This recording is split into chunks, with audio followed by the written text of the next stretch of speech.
That's also a big component, I think, of having a good performance as well. You should love what you do, and it shouldn't feel like a burden to race or like a job to race.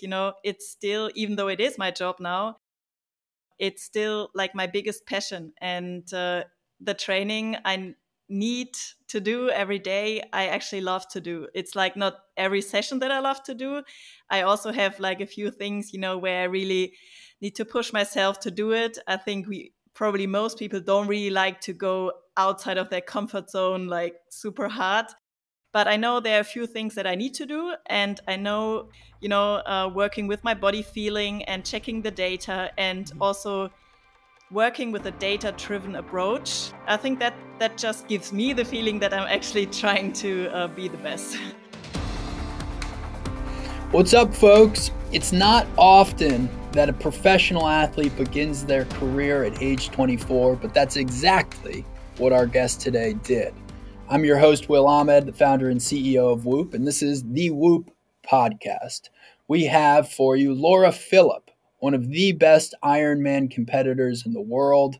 She started just at the age of 24 and has ascended into one of the very best competitors. She sits down with Kristen Holmes, our global head of human performance, our principal scientist at Whoop, and they talk all things training, recovery, what it's like to be performing at an incredibly high level, how menstrual cycle training can contribute to overall performance for women, women's health in general, and a lot more. That is the Whoop podcast coming your way.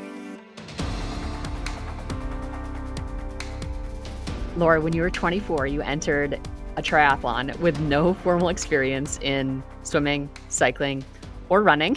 And now fast forward 11 years and 20 victories in Ironman's 70.3 races, and you're just a full-fledged triathlete. Explain to me how you go from no formal experience to just kind of jumping into triathlons.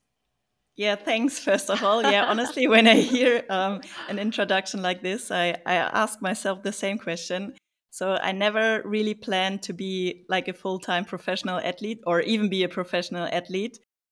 I always loved movement, but I don't have a background in any specific sport. So I tried out several things, but swimming has never been one of them. So triathlon never actually came into my mind until I supported some friends doing a relay at a local triathlon. And it looked like a lot of fun. And I kind of had a little bit of experience riding my bike to school and back. That was 60K per day, so quite a bit of distance.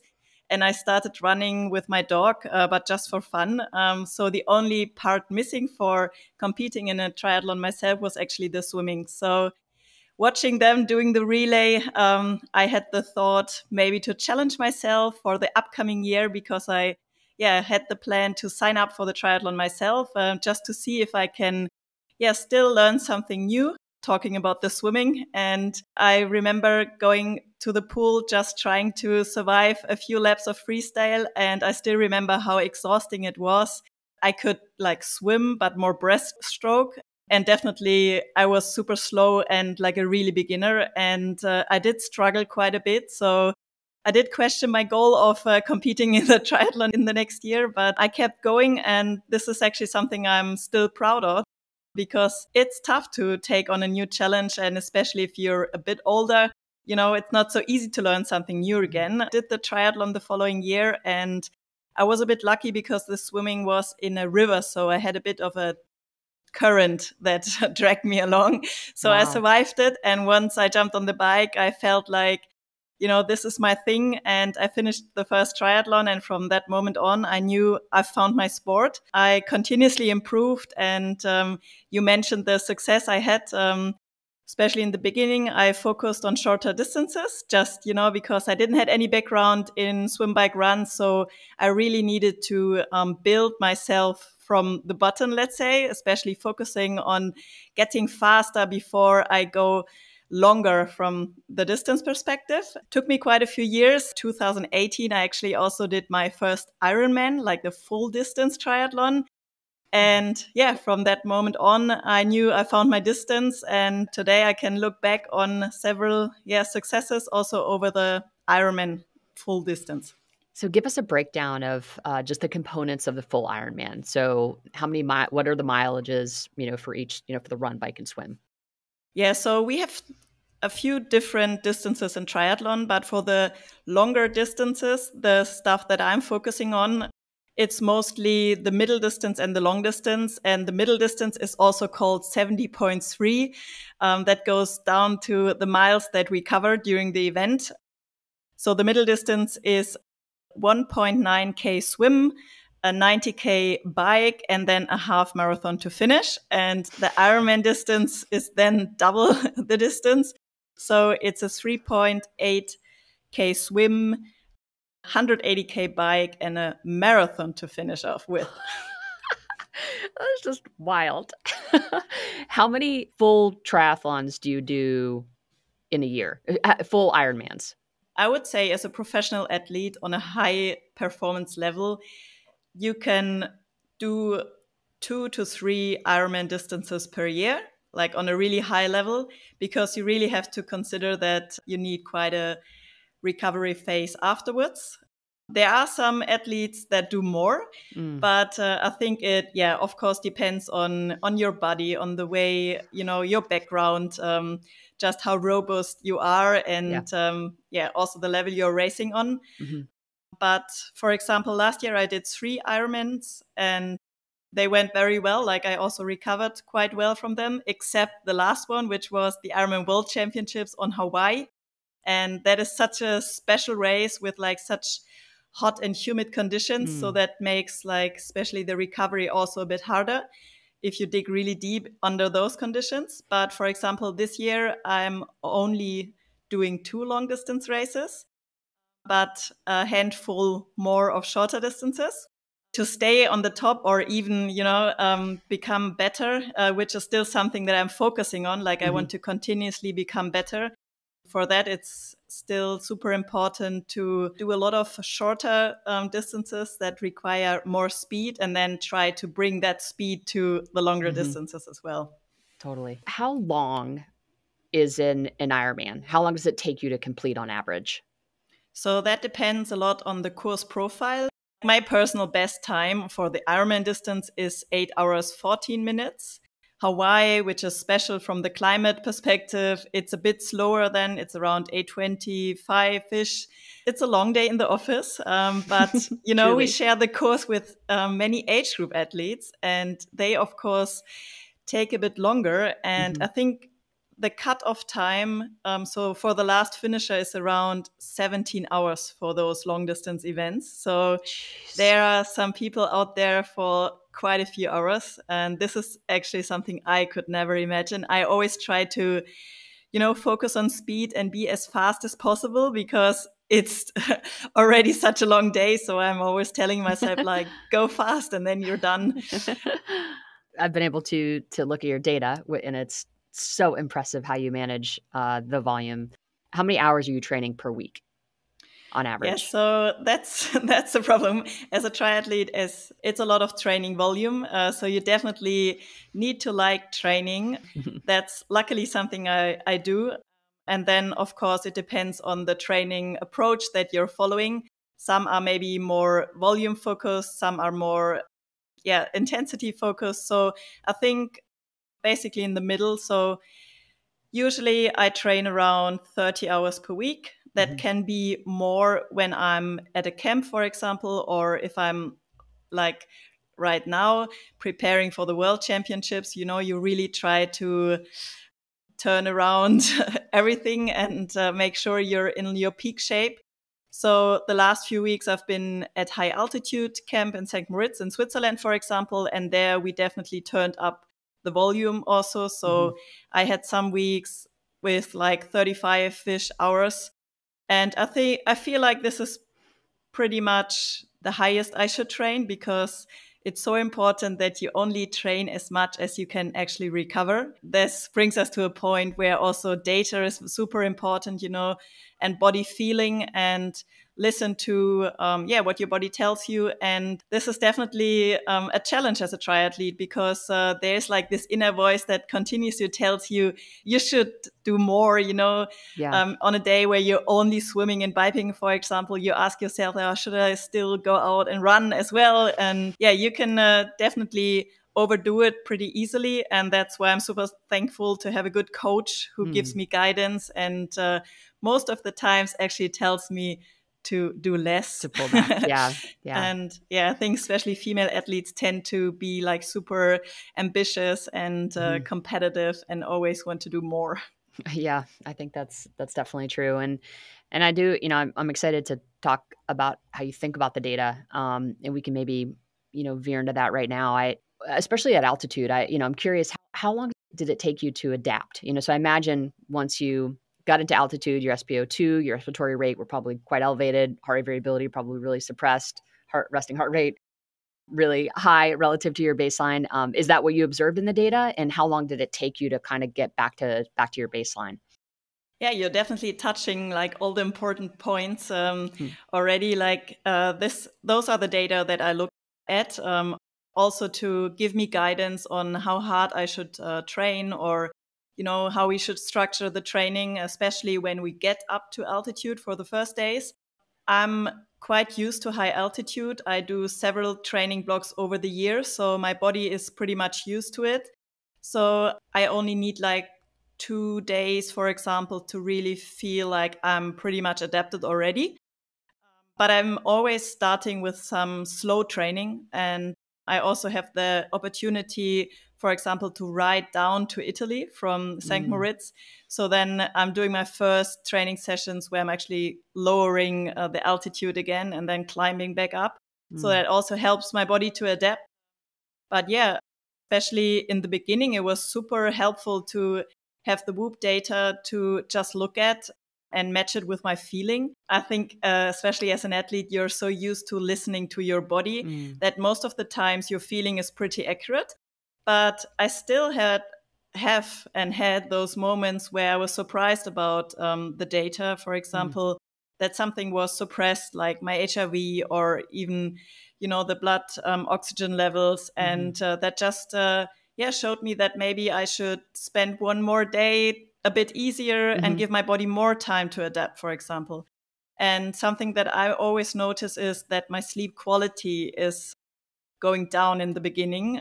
And this, of course, has also big impact on my recovery. So this is something I'm looking at. And I just think it's also super motivating to see over a period of time then how you're adapting, that the adaptation is actually working, so that your resting heart rate is going down again. And that's just really cool. And I can tell my coach then, I think we can go and try to go include more harder sessions, for example, and then see how I do. And I think just to work around the data and the feeling is just a lot of fun as well. I love that.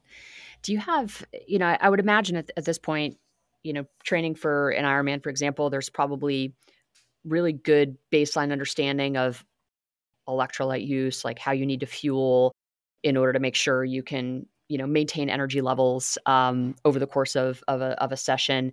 So I would imagine all of that is pretty well known at this point. Is there anything that you go into a race being like, oh, this is a variable that I just don't know how I'm going to deal with, or you're not sure how you're going to react to? What kind of gives you the most stress going into a big race like an Ironman?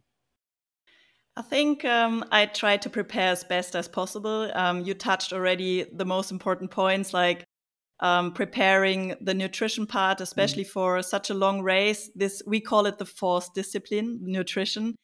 You really have to train it. So it's actually part of my daily training to practice also my nutrition. Like I need to fuel my sessions. I'm training 3 times a day, and this wouldn't work without a proper fueling strategy. And I think most listeners probably heard of the term, you need to train your gut.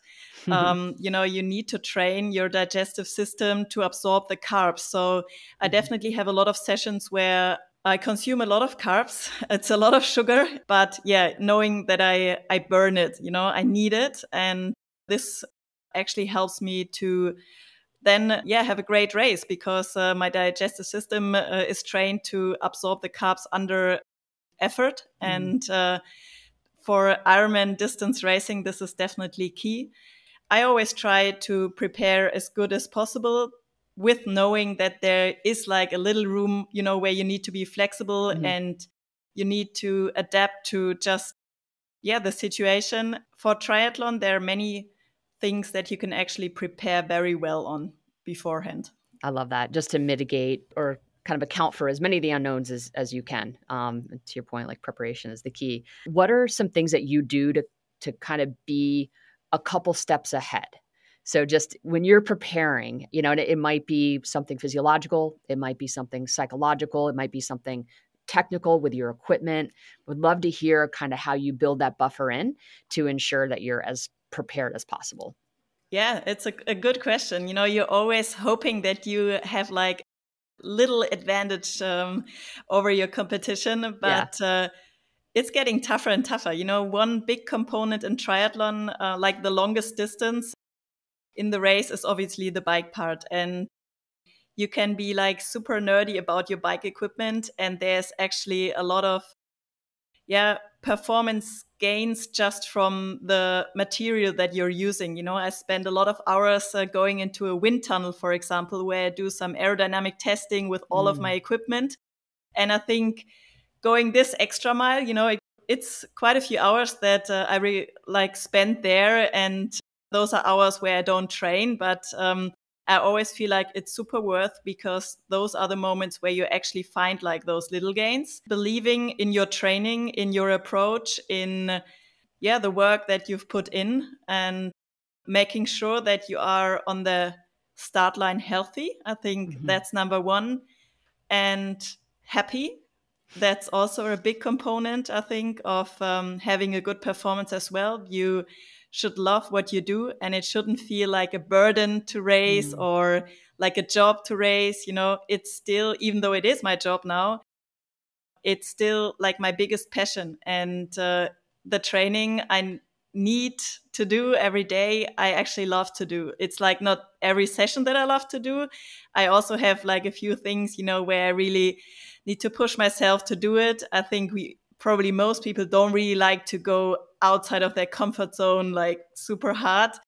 But I know there are a few things that I need to do. And I know, working with my body feeling and checking the data, and also working with a data-driven approach, I think that just gives me the feeling that I'm actually trying to be the best. 100%. I definitely feel like it just gives you an extra layer of confidence, and I think too, it enables you to course correct. So you don't kind of get really far down a path where, wow, okay, these things weren't working for me, right? And you don't really know that it's not working for you until it's too late, and you find that out on race day. I think that's the real opportunity with data, is you can recognize pretty quickly, you know what, I'm doing too much, I'm doing too little, and you can course correct, whereas without the data, you can miss a lot of that nuance, and those are oftentimes the margins, right? Yes, you're so right. For example, I just finished this big training block leading into the Ironman World Championships now. And coming back from high altitude, we did some lab testing, just to check, how well my body adapted to the training. Yeah. And sometimes you don't see the numbers that you were hoping to see. And then I would have still had like a few weeks time ahead of the race, to react to this and then try to be better. But without measuring it, we wouldn't know. So I think it's so valuable to have the data, like have a good feeling, listen to your feeling, but then have the data to really guide you. I want to thank you. You've been such a huge advocate for women in sport and just in general. And I think you're one of the first female athletes in Germany to talk about training and performing, during a menstrual cycle. Would love to talk to you a little bit how you think about your menstrual cycle across the training phase. Do you use it as a signal? How do you leverage it, or how do you think about it over the course of your training? Yeah, so thanks, first of all. It's a topic that is really close to my heart. I think it's such an important topic, not only for athletes, but for females in general. I don't know how I was able to, train or even live without the knowledge I have now. What brought me to the point of, getting more interested in the topic was that I was just noticing that I had a few days in a month where I simply couldn't hit the target numbers of my sessions, where it just felt completely flat. And I should mention here that my coach is actually my partner. Like, we are married. It's Philipp. He's a sports scientist, a sport coach. It was so cool to have him so close because obviously in the beginning, it takes a bit of courage to talk about certain topics. And it was a lot easier for me, obviously, to talk to my own husband about the issues I had. But still, like, even he didn't know anything about the connection between the menstrual cycle and the impact on training and performance. And he never heard of it during his whole study. And obviously, in the beginning, he trained me like he trained like the guys, right? So I did all of the training. In the endurance world, also faster training is a big topic to have a good fat metabolism and stuff like this. So I did all of those training sessions, and I still developed as an athlete, but I still struggled during a certain phase. Did you struggle with, was it low energy? I felt super flat after doing the faster training. Like, during the sessions, I felt like flying. Sometimes I felt super strong.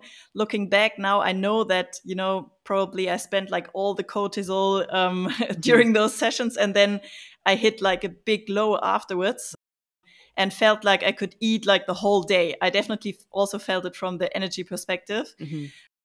But like the menstrual cycle phase hit me really strong. I think I really felt like the highs and the lows.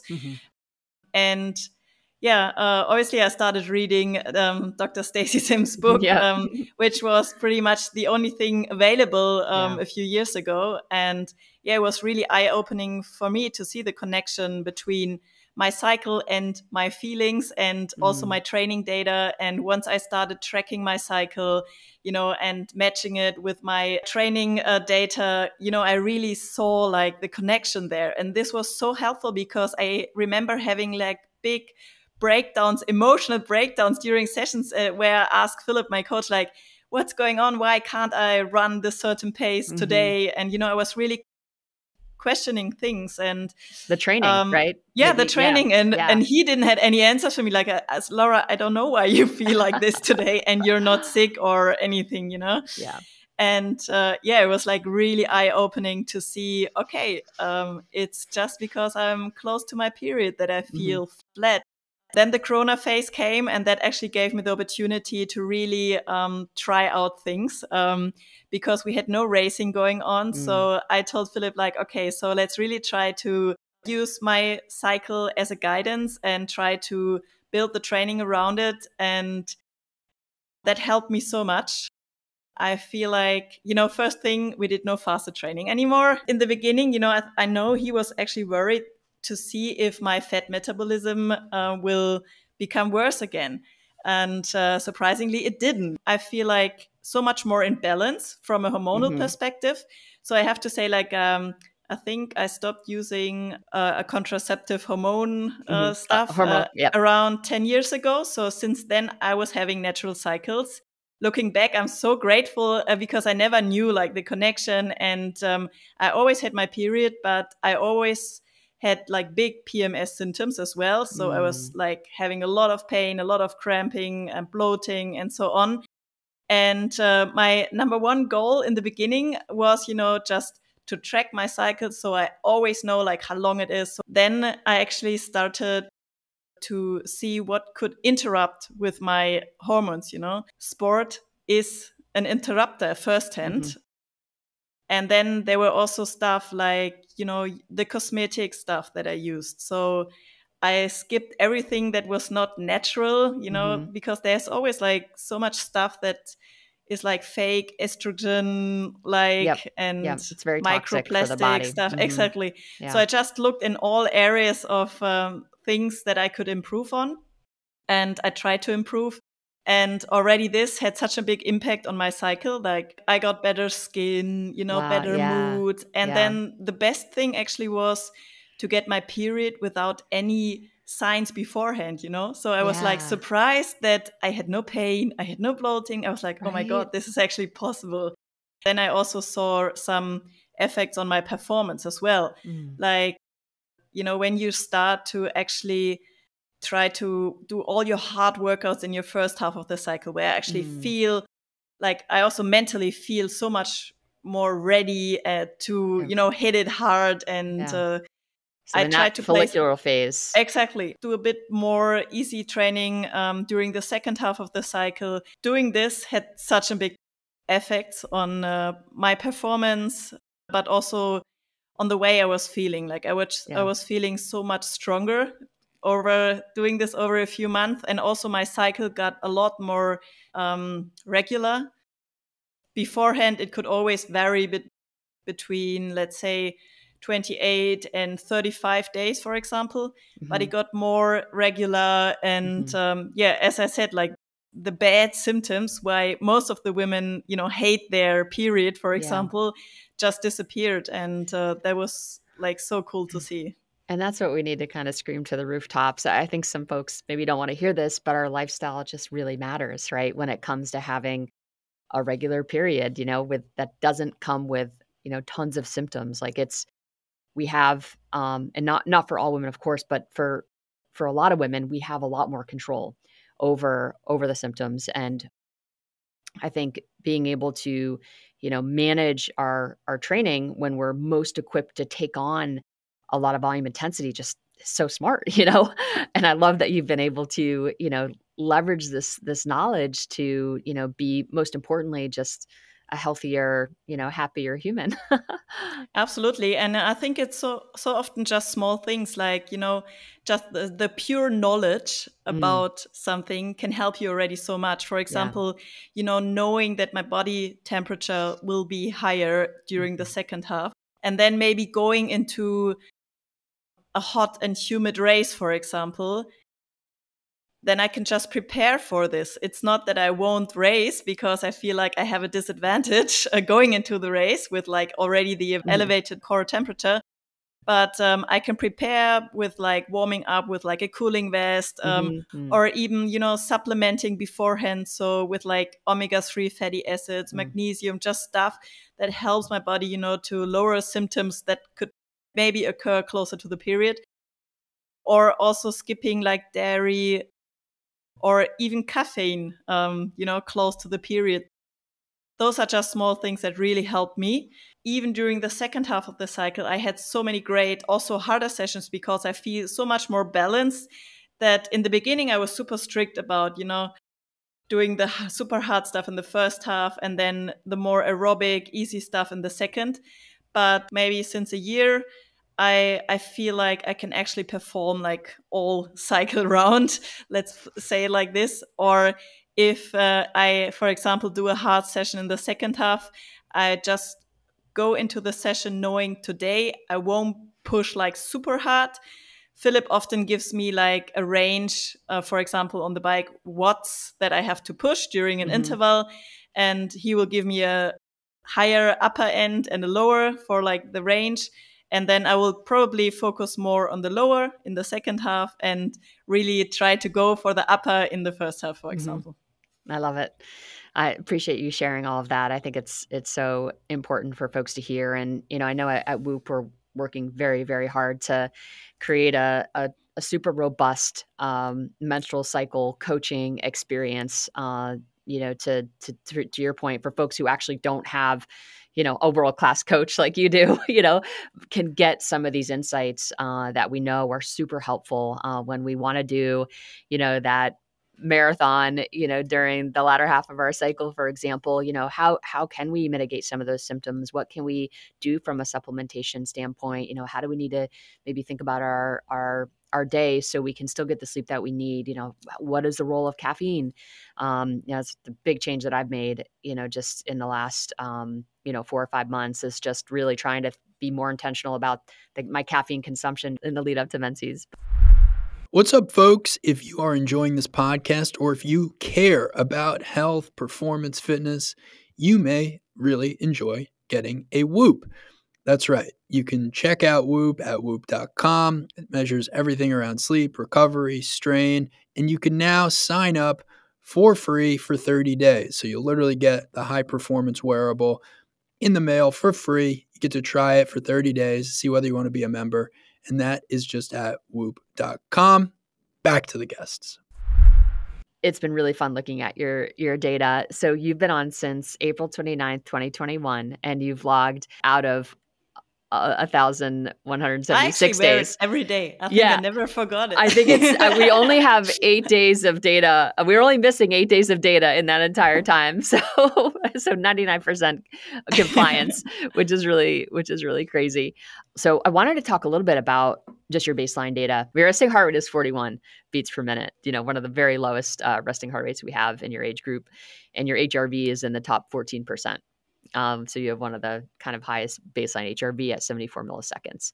And I think a big contributor to that, of course, is your sleep, which I want to talk about. You're at 90% sleep performance.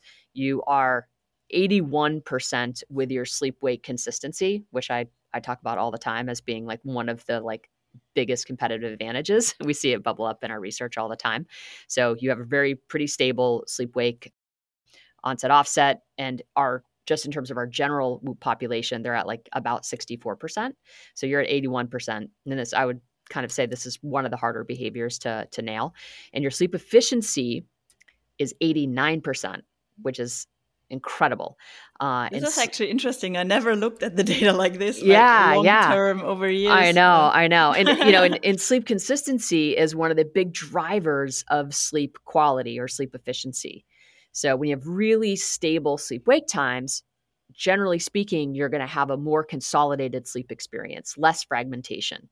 And that's certainly kind of what we see in the data here. It's very hard to have really a regular sleep consistency and have good sleep efficiency. How do you think about your sleep? What are how do you think about your light behavior? How do you, what are some big rocks that are kind of non-negotiables for you related to your sleep? Yeah, I think sleep is so important. Using Whoop was pretty eye-opening for me in terms of how much hours I need to spend in bed to actually, get the numbers or the hours in that I actually need to match my training load. And tracking my sleep and strain with Whoop helped me to realize that I need quite a lot more hours in bed than I thought I need. For example, if I want to sleep 8 hours, I need to at least stay 9 to 10 hours in bed to actually get 8 hours of sleep in. This is one learning I had, that I need more time to wind down, for example, to then fall asleep and get all the benefits from sleep. If you look at the sleep data, you understand a lot more how your body works and what it actually needs to hit the amount of hours that you're striving for, or you thought you're giving your body. And also seeing the impact that my training actually has, seeing those high strain numbers. And being a triathlete, it's super easy for me with all the training to get super high strain numbers on a normal training day. I often go above 20. And for example, during the training camp over the last weeks, I was close to 20.6, 20.5, super high numbers. And then on my easy days, it's always a little bit of a challenge for me to stay below 12. And that's tough, especially if I have a dog, for example. I want to walk my dog. And for me, it was always super tough to calm down, to also switch my nervous system, to the parasympathetic system, to actually allow my body to rest and recover. And I'm not someone who is able to take naps.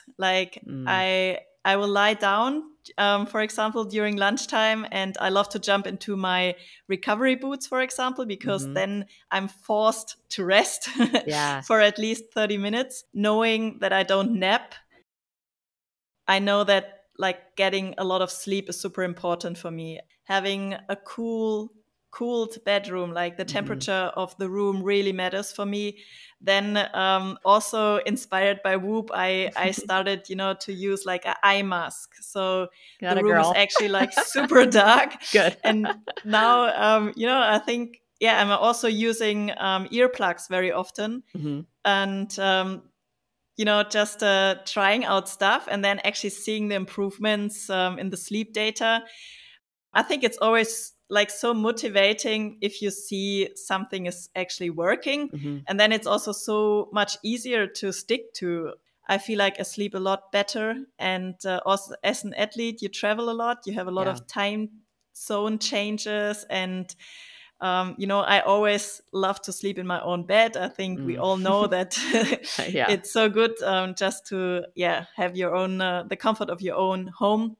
But as an athlete, you need to be flexible to sleep pretty much everywhere in a hotel room if the mattress is not, like you like it and so on.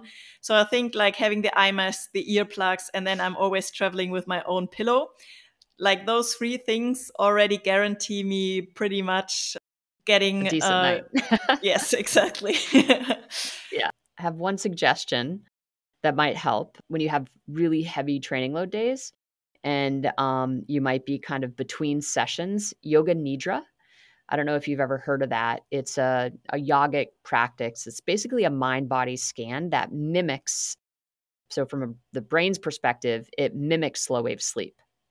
Okay. If you got your recovery boots on and you practice Yoga Nidra, it's super, super restorative. And there's lots of new research coming out that's looking at this practice specifically on markers of recovery. So it definitely seems to have a really positive And it probably impact. also includes some breathing exercises, I guess. Yeah. Because this is also something that helps so much, But then you also mentioned like the lifestyle choices, for example, in connection with sleep. I noticed that I can't eat late, for example. So I really need to leave time between my last meal and then going to bed. This has like super big impact. And I don't drink alcohol very often, but obviously this would also have a big impact also on my sleep pattern. For me, it's super important to try to go to bed always at the same time, kind of. So my rhythm just, your circadian rhythms. Are and especially kind of talking about the menstrual cycle and the effects also on the circadian rhythm, I definitely feel them.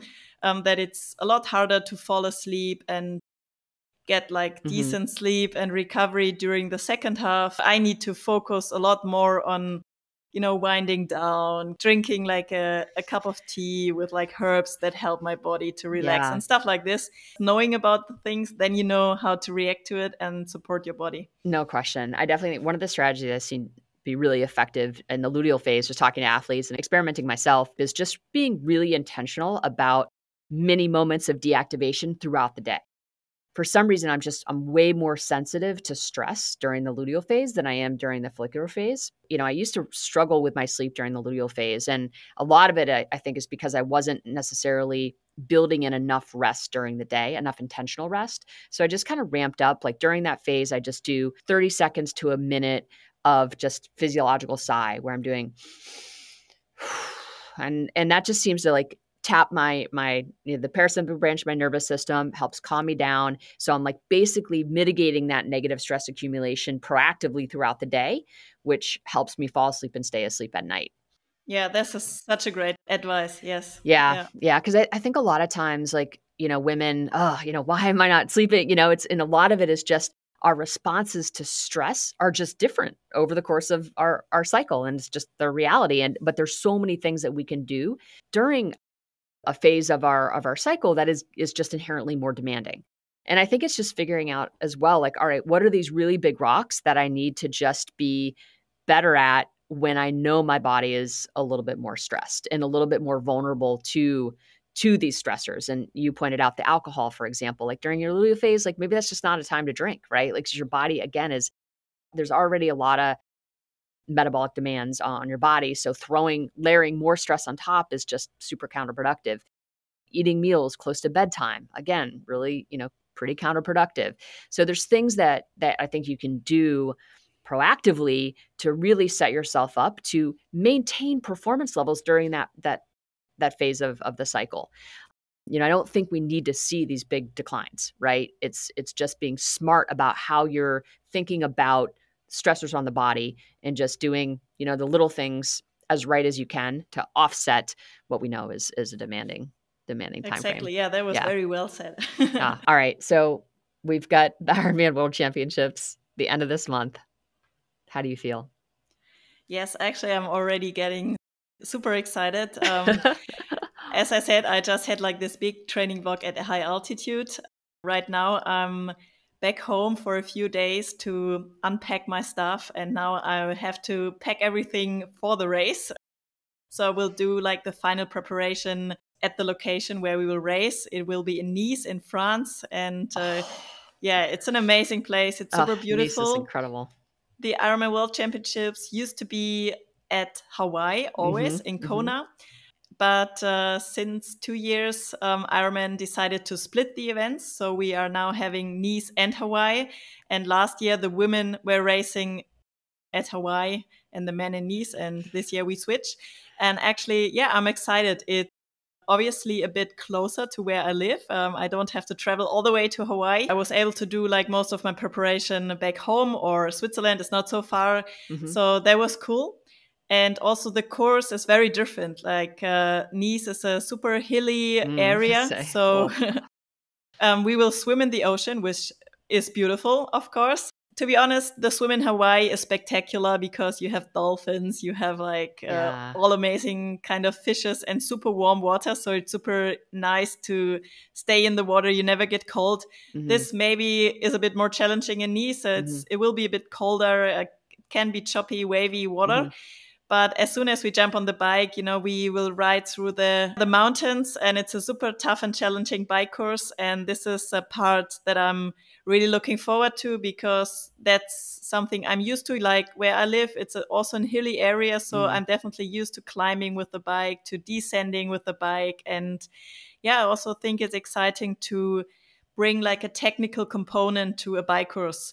In Hawaii, for example, we are riding on a highway, so it's just like 90K into one direction, turn around and back. And in Nice, you definitely need to be a good bike rider. So you need to know how to descend with your bike. And this was definitely something I was preparing on now, riding in Switzerland, all the mountain climbs. And then the marathon is on the Promenade des Anglais. So it's basically on a promenade next to the ocean, and it's a 4-loop run course. So yeah, having watched the men's race last year, it was super crowded, lots of spectators, and it just looked like a really great atmosphere.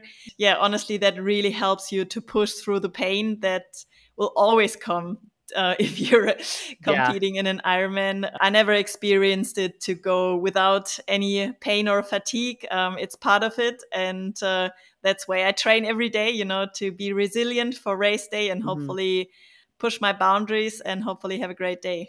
You know, as I hear you talk, I'm blown away by just the joy that you seem to have. I mean, you've been in this, you know, for 11 years. It's a long time to maintain your enthusiasm for something. Just talk a little bit about, you know, where does that joy come from? How is this kind of living your values, you know, because it just seems like it's coming from your soul. So I think swimming, biking, and running are just 3 super cool sports. And then to combine them in a competition is really special. I just love the variation of the training.